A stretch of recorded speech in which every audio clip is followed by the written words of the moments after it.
Hi, kids. Chris Godinez, licensed professional counselor, also the host of We Need to Talk on every Sunday at noon, and then I post these videos up when I think about it. This video is for educational and informational purposes only. The views and opinions stated herein are mine and mine alone. They do not represent the ACA, the APA, or any other therapist for that matter. Boom, shakalaka, done. I'd like to thank my sponsor, BetterHelp, BetterHelp, betterhelp.com/Chris Godinez.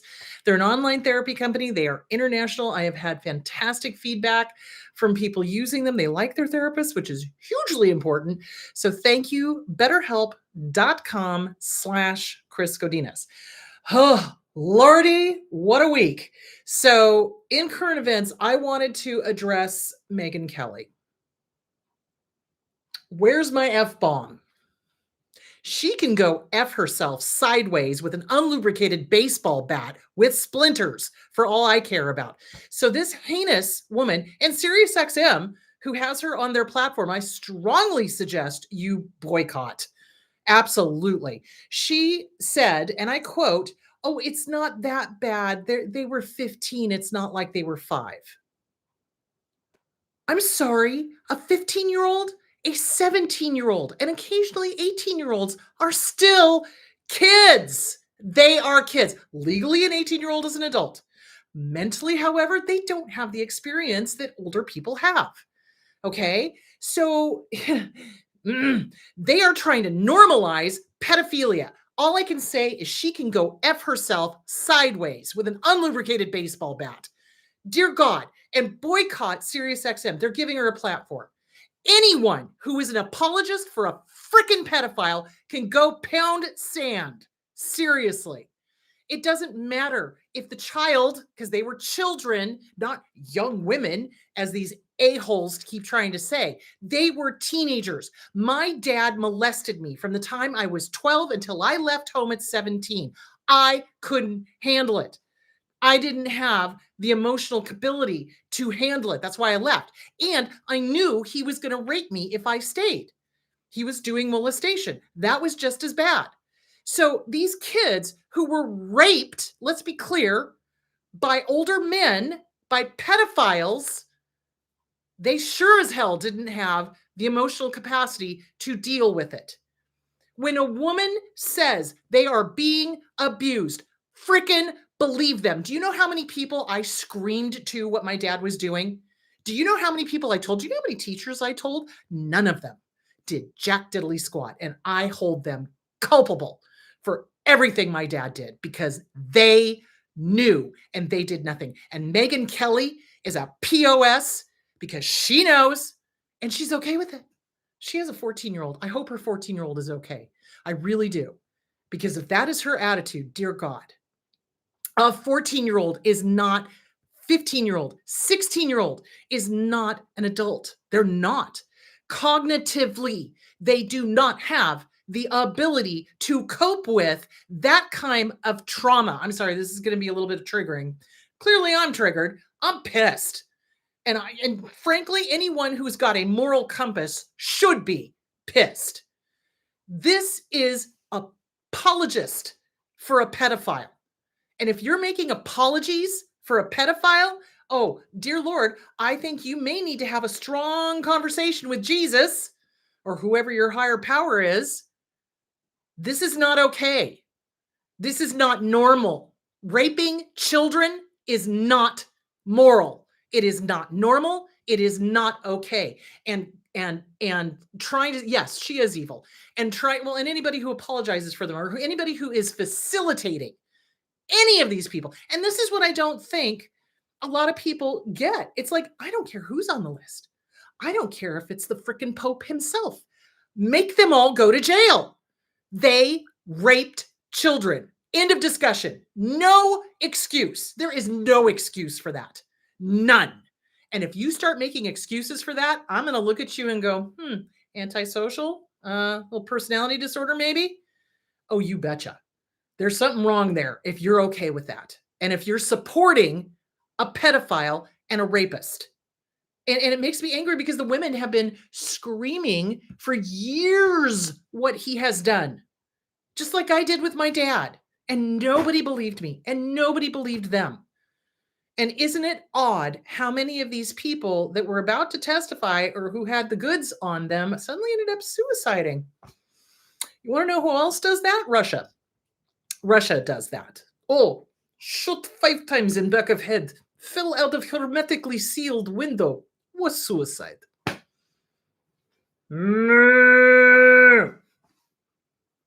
Virginia Goff said she would never kill herself. Suicide? Kind of hinky. So if you have not read her book, I'm Nobody's Girl, go get it, go read it. It is triggering like nobody's business. But if you have any doubt as to how evil that whole group of people is who are protecting each other, read that book. Read that book.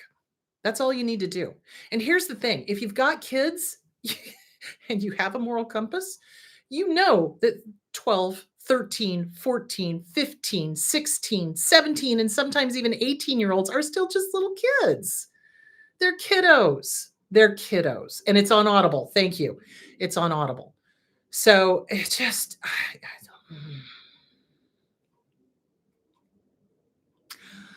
may they have the karma they deserve. May they have the lifetime they deserve. May they get everything that's coming to them and more. There is not a circle of hell bad enough for any of these apologists, any of the people who did these things, any of the perpetrators, any of the pedophiles. How dare they? How freaking dare they? How dare they make excuses? How dare this woman, who's a mother clucker, by the way, has a 14-year-old and is saying that that's okay. So is she okay with her child being taken advantage of by these older men? Is she okay with that? I think maybe somebody should go take a look at their kid and make sure that they're okay. It's CPS. Hello.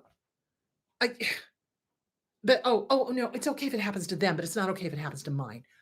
Fuck you. Seriously, sideways. How dare you? How dare you? You mother clucking piece of crap. Boycott her. Take her off the air. She has no business dictating morals. She can go suck it as far as I'm concerned. How dare she? How freaking, and what an insult to all of us who have survived sexual abuse. What an insult. And what's worse are the ones who are like, oh, well, they were okay with it. Oh, well, they got benefits out of it. No. I was not okay with it. Benefits, a roof over my head, food, clothing. Oh, but I had to worry about my dad molesting me? No, that's not okay. And yet he went to church 5 days a week. And then you wonder why I'm now a Buddhist. So these people who are sitting there calling themselves good Christians and are defending pedophiles, hypocrisy on the highest level. I have no sympathy for Megyn Kelly, no empathy for her, none. And I am livid on my behalf and on the behalf of every sexual abuse survivor that this POS is sitting there going, oh, it's okay because they were older. No. I don't care how old you are. I don't care if you're 40. Being raped by somebody, not okay. There's no excuse. None. No moral ground. None. So my suggestion is you boycott SiriusXM, you send them letters. I know I have.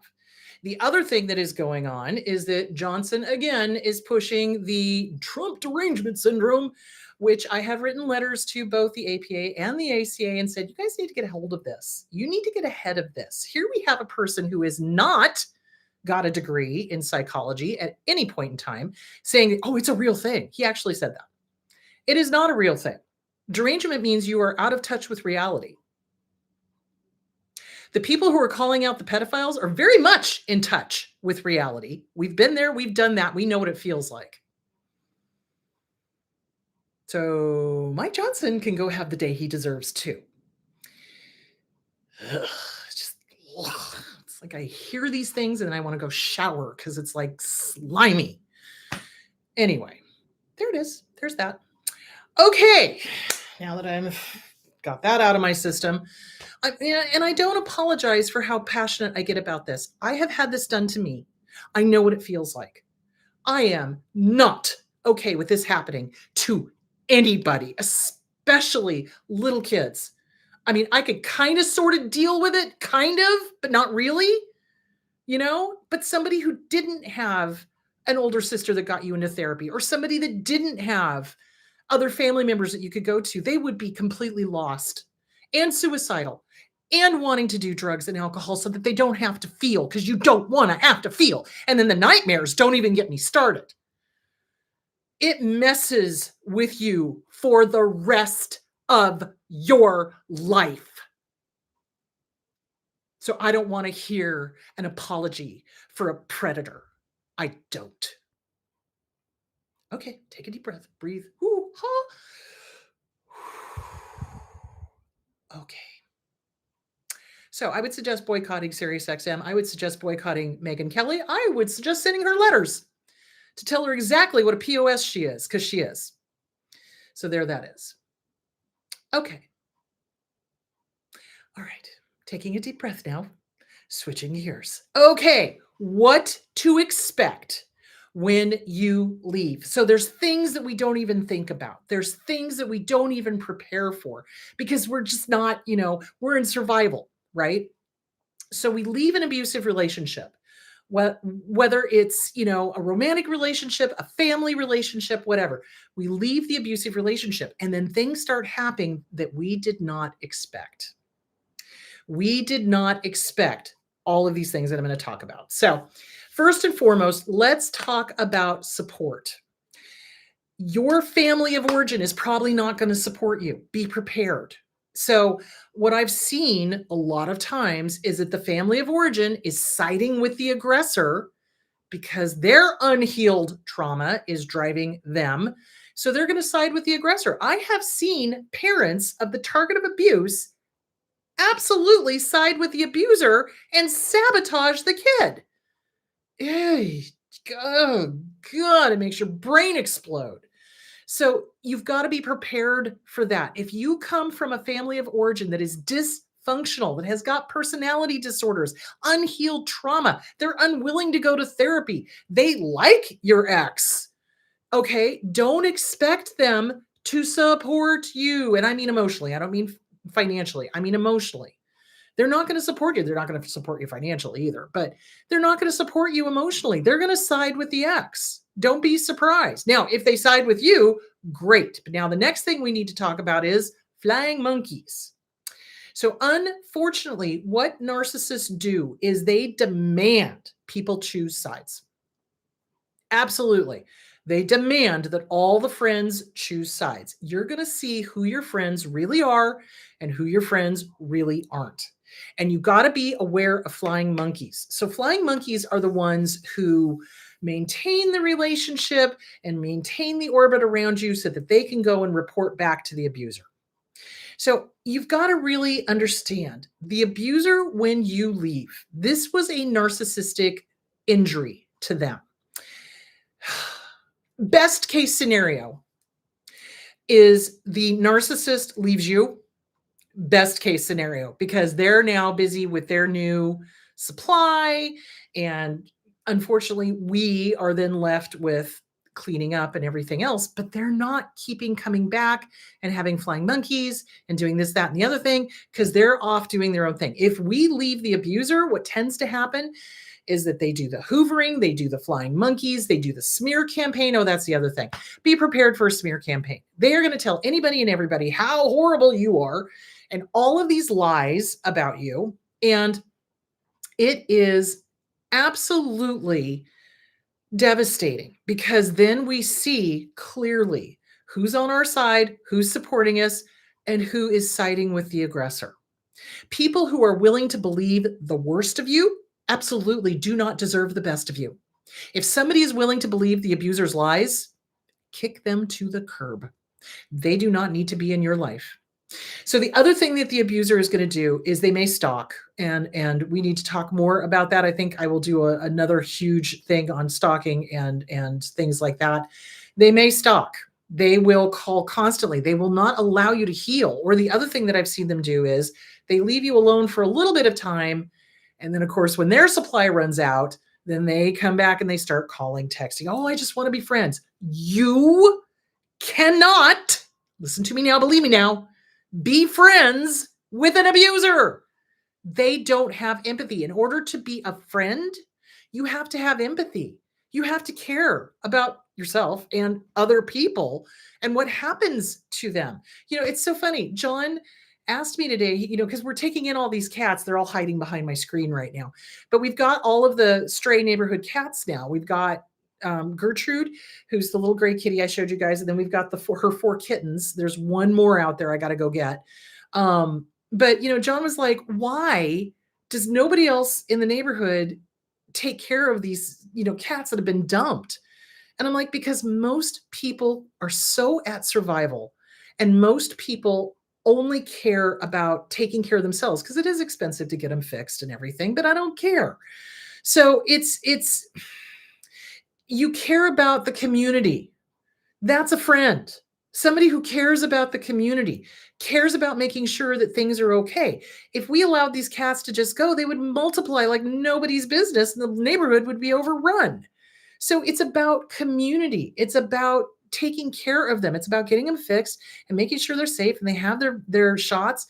It's the same thing with when we leave an abusive relationship. A real friend is going to check up on you and make sure you're okay.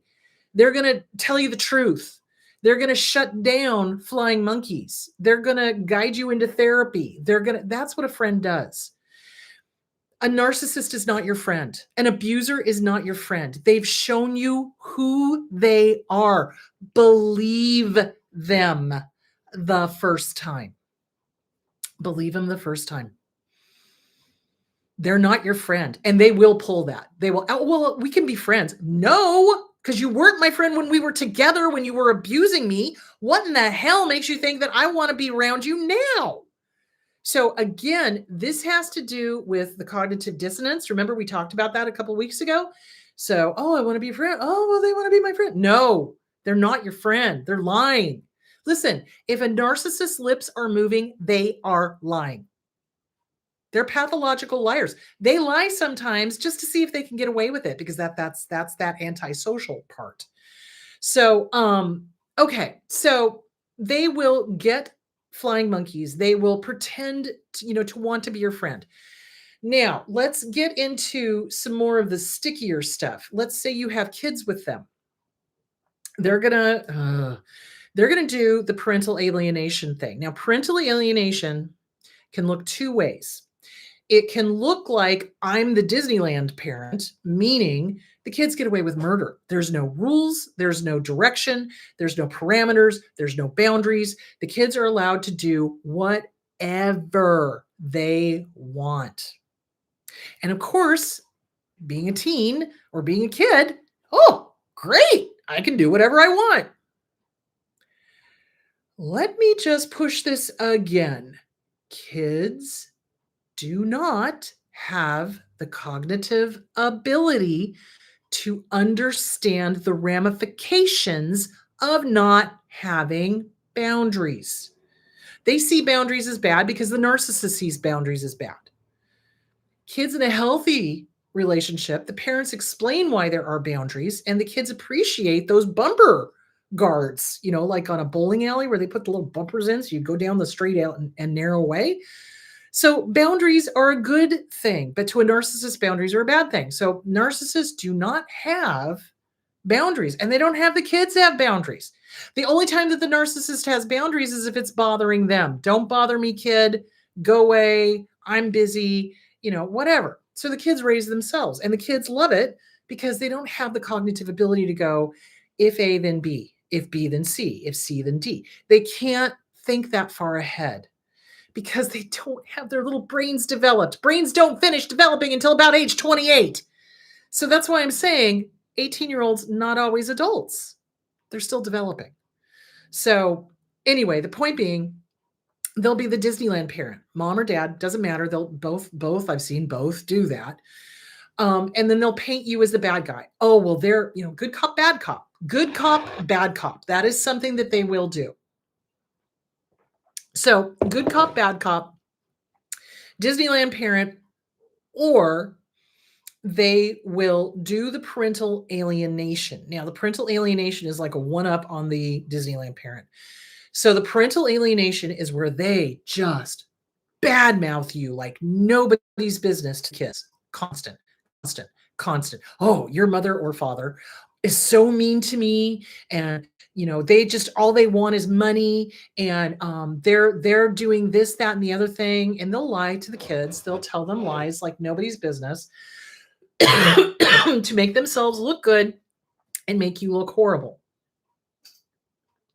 If you enforce rules, what the kid will do is they'll go around to the other parent, because that's what kids do, and say, hey, mom or dad said I couldn't do this. Can I do this? And that parent will automatically say yes, which may be detrimental to the kid. But that is what they do. So they will badmouth you. Here's the deal. Sometimes it works. Sometimes those kids believe what the narcissist says. Absolutely. Why? Because there was no therapy going on for those kids for the trauma of the divorce. Listen to me now. Get the kids into a goddamn good trauma therapist. Seriously. Because they're going to need to process the trauma of the divorce. They're going to need to process, well, mom or dad is telling me all this stuff about mom or dad. I don't know what to do with it. They need a safe place that they can go, bleh, and then the therapist can help them sort through it. Excuse me. So they are going to do parental alienation. I cannot tell you the number of times I have had clients go, oh, they would never do that. And I'm sitting there going, yes, they will. Yeah. They are liars. They're antisocial. They're dark triads. They're control freaks. They're narcissistic. They will do whatever it takes to win. All a narcissist cares about is the win. And sometimes for them, what the win is turning the kids against the other parent. That's the win. They don't care about the kids. They really, truly don't. They don't care about the other parent, obviously. All they care about is, ha, ha, I got you.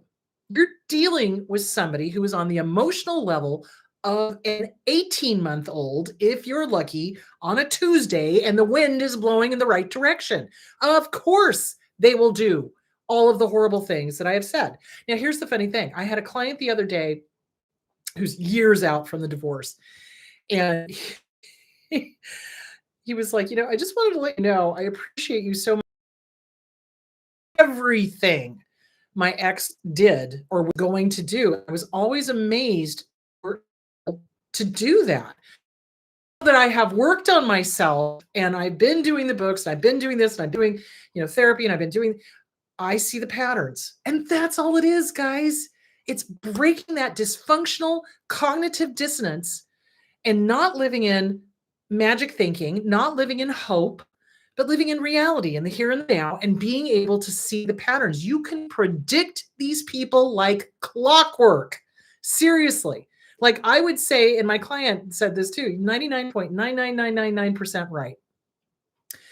So this is what they will do. This is what they will do.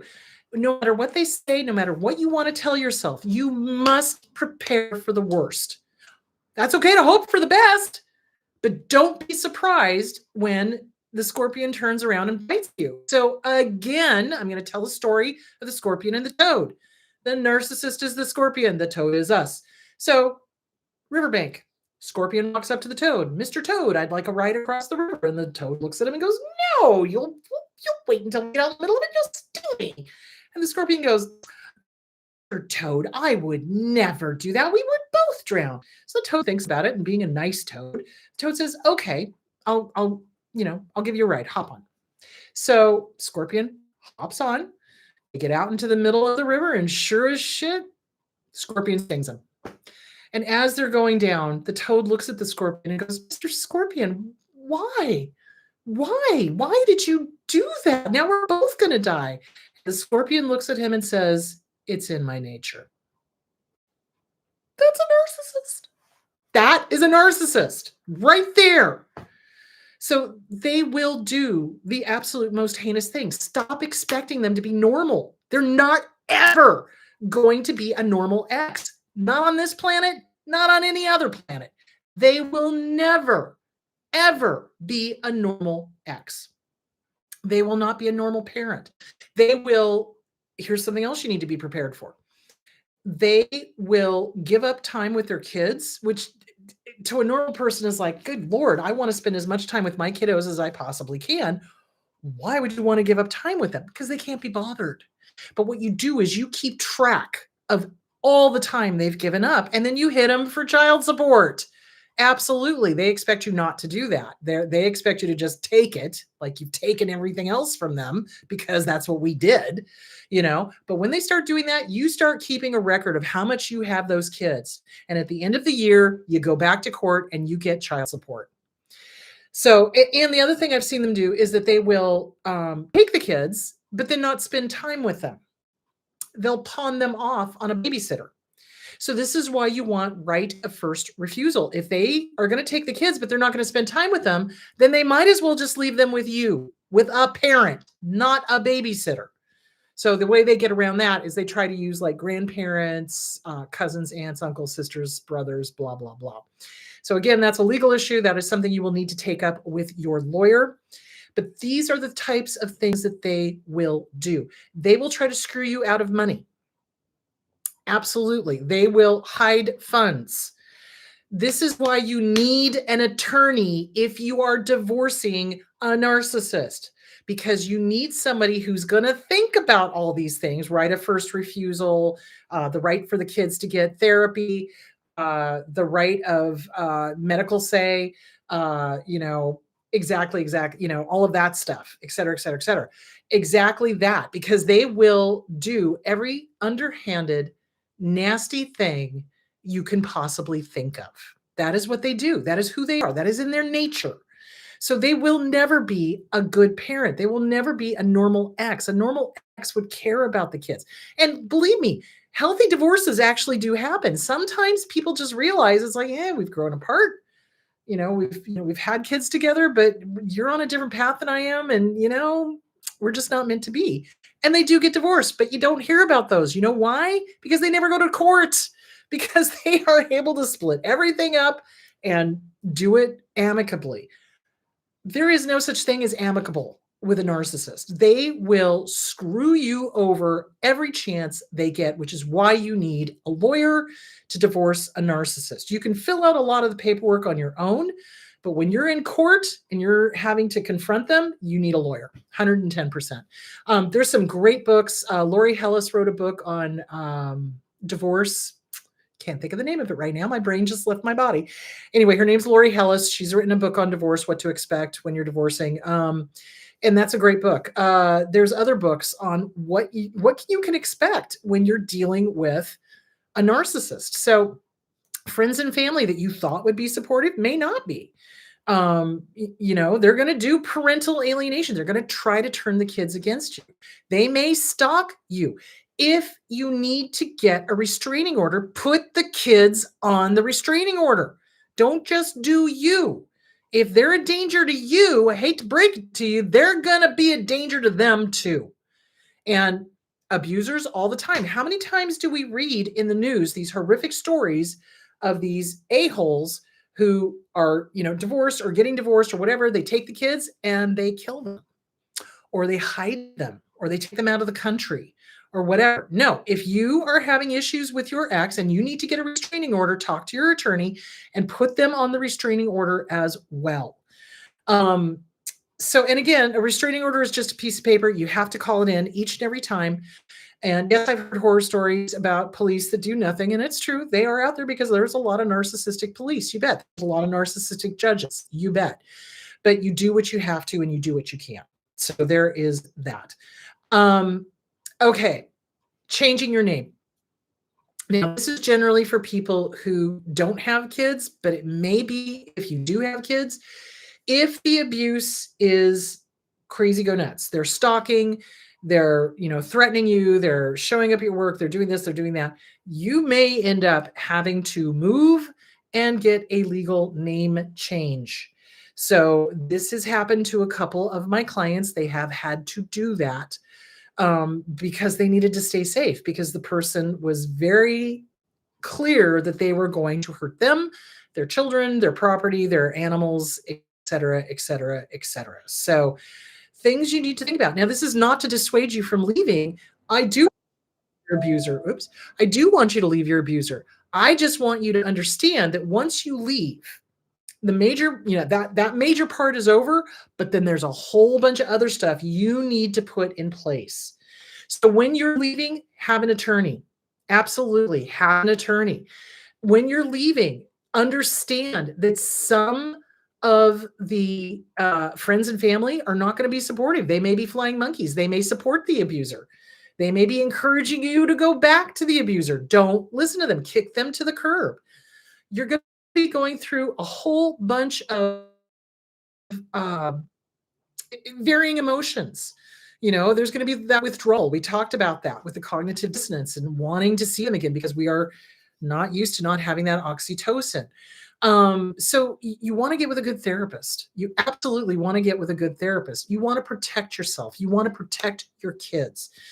You don't want to be blindsided by all of this stuff that is going to happen after you leave. You need to know, yes, this is a possibility.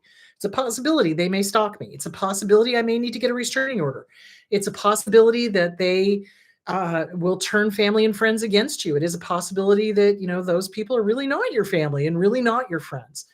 So, get involved in support groups, get involved with, therapy, obviously, get your kids into therapy. So there's tons of things to think about that you need to be aware of, and you do need to leave them. Absolutely. This is not saying don't leave them. Oh, dear God, no. Kick them to the curb. But I want you to be prepared because they're crazy. They are crazy. They've got narcissistic injury if you've left them, and they will want to hurt you or hurt the kids or use parental alienation to hurt you. That's what they do. They are selfish, self-centered, and all they care about is their ego. There is no there. Stop expecting them to be a normal ex. Stop expecting them to be a normal person. They will not have the normal responses. They will not. You must treat them like the disordered person that they are. They don't have logic and critical thinking. They don't have the ability to go, oh, if I do this, this might happen. They don't. They're impulsive. They want to hurt. They want to harm. They're vindictive. And you've got to be prepared for that. So there is that. Okay. So, but the upside of it is you leave them, this stuff is going to happen. You're prepared. You're like, okay, I know this stuff is going to happen. It's not me, it's them, and it is them. They are not normal. They do not feel the way you and I feel. They do not love the way you and I love. They do not have empathy. They cannot put themselves in somebody else's shoes. You've got to stop expecting them to behave like a normal person. They're not going to. You must expect them to behave like an antisocial, narcissistic control freak, i.e., dark triad. And that means you must be on guard, you must protect yourself, and you must protect your kids. Okay, let's go to the questions. And if you have questions, just put question and then write your question out, and then John will pop it into the little screen and I'll be able to see it and answer it. Okay, what if they don't care about your leaving and they're raging alcoholic but have property together? Okay, so it's so funny. Alcoholism often masks personality disorders because you've got alcohol on board. Alcoholics rage. So is it the narcissism or is it the alcoholism? I don't know. Which one is it? You've got property together. You get an attorney. You get an attorney. You get an attorney. So here in the Phoenix area, we have something called Fresh Start Women's Resource Center. And they don't have something like that for guys, which I wish they would, because men go through narcissistic divorces as well. And they have attorneys that you can speak to. They cannot represent you in court, but they can certainly help you fill out all the paperwork. And that's half the battle, and that'll save some money. So yeah, if you've got property together, you fill out the paperwork with an attorney. You can go to Fresh Start Women's Resource Center. I do believe they are in other states. I'm not 100% sure of that. But they'll help you fill out the paperwork. You turn that in. And then if you have to go to court, make sure you have an attorney representing you because it's just so much easier to deal with. Narcissists, what they will do is if they have to do court, and we're going to get into this, I have this written down somewhere. Yeah, I'm going to have to find what I was next week. And I think it's on the ground because the cats knocked all my stuff off my desk. If you have to go to court, narcissists view court as grand drama, grand theater.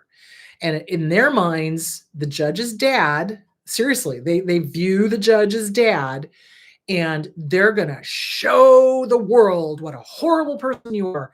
And they will file motion after motion after motion, and they will say all of these horrible things. You want an attorney who's going to shut that shit down. You want an attorney that's going to be like, nope, no, thank you. We're not doing this. Relevance, hello. You want somebody who's going to be like not intimidated by their rage, not intimidated by their nastiness.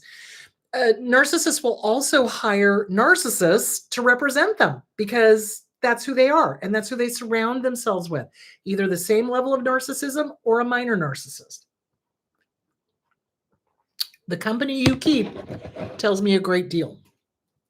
So you want to have an attorney represent you in court when you go to get your property back. Absolutely. They will destroy stuff. Narcissists would rather burn things down to the ground and rule over the ashes than to actually do the right thing. So if they can destroy property, they will. So you need to talk to an attorney about, okay, well, what can you do? What is your recourse? What can you do if that happens? So there that is. Okay, let's see what else we got here. How do I deal with my toxic ex who's forcing my 7-year-old son to eat all his food? Oh God, my dad used to do that. This is triggering to me. My son has food issues and this is not helping. This is what my toxic father did to me too. If you can, I would get him into therapy so that you have a third-party witness that you can discuss this with. And of course, the ex is going to fight it tooth and nail unless you've got it in the divorce decree. That's why I'm saying it's so important to get a good lawyer who understands these cretins, that understands what it needs to have in the divorce decree. So specifically, you need to have right to have the kids have therapy. You need to have medical say. You need to have right of first refusal. You need to, make sure that the kid has got help coming in. So getting your kid into therapy is going to help a lot. It's going to give a third party point of view. You could also do a CPS report. You could say, look, this is what my child is telling me. I don't know that this is to the level yet where he needs to be investigated, but I just want to work. Again, you're getting paperwork going. Now, do I like CPS? No. They're now called the Department of Children's Services, lipstick on a pig. They're still, here in Arizona, kids are still dying. Kids are still falling through the cracks. And those workers, a lot of them, oh my God, they don't care. They don't care. They don't care about the kids. They push so many caseloads onto these people that they're just burnt out and they don't care. And that's not okay. And that's not good. But you want a paper trail. You want to be able to start getting your paper trail going. Talking to the ex is not going to do any good. If they know it bothers you, they'll just do it more. That is a form of abuse as far as I am concerned. So you may want to file a CPS case. You maybe want to file a Department of Children's case. You definitely want to get the kid into therapy, and you may want to talk to an attorney. So that would be my advice for that. Do we have any other questions, guys? Because if we don't, I'm going to call it good for today. Nope, no other questions. Okay, next week I want to talk about. I had a couple of people write in and ask me to talk about certain things. I want to talk about reactive abuse because I do know that narcissists, especially when you're going through a divorce case, will do things to trigger you, to make you respond. So I want to talk about reactive abuse. We're going to go back over Grey Rock. We're going to go back over the things you can do so that you don't lose it, so that they can't then point at you and go, you're the crazy one, you're the problem, blah, blah, blah. So we're going to go more into depth into what's going on with that.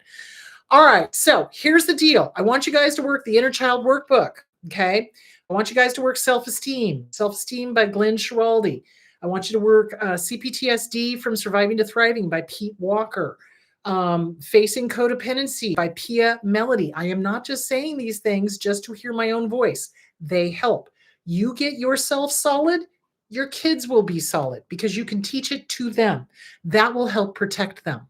Absolutely. Do mirror work with them. Hi, good to see you. Have a great day.